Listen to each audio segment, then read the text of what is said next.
We've got some new information about Nintendo's next console, and an award-winning indie game gets a little help. Hi, I'm Scott Jones, and this is your Press Pause Daily. The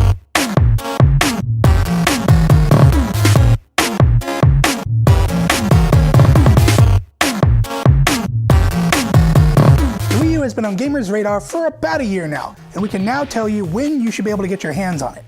According to several reports, Nintendo's next home console will be making its way to North American stores on November 18th, with a Japanese launch a week later. So of course, this is just speculation at the moment, because Nintendo hasn't made any confirmation about release dates or anything like that.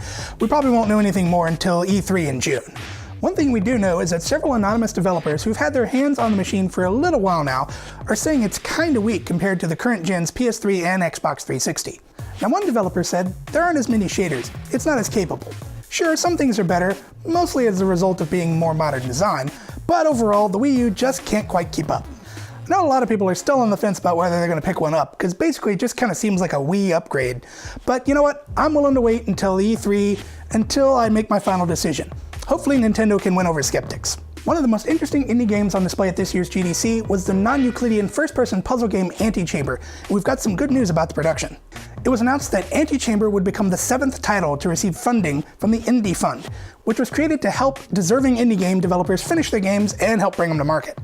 Some of the biggest success stories that have come out of the Indie Fund was the recently released Dear Esther, which actually made back its funding in only 5.5 hours. Before that was Cube, which was released a few months ago, and it made back its indie funding in 4 days. The Indie Fund guys stated that they backed Antichamber and its creator Alex Bruce because what makes Antichamber feel very special to us is that its development chronicles Alex's development as a game designer. You know, we always love when indie games get a chance to shine, and thanks to the Indie Fund, it looks like Antichamber will be the next one to do so. Okay guys, thanks for tuning in today. If you want to see more of our past episodes, you can always go to presspause.mevio.com, or you can go to our YouTube channel, youtube.com/presspausemevio, and hey, if you like what you see, go ahead and subscribe.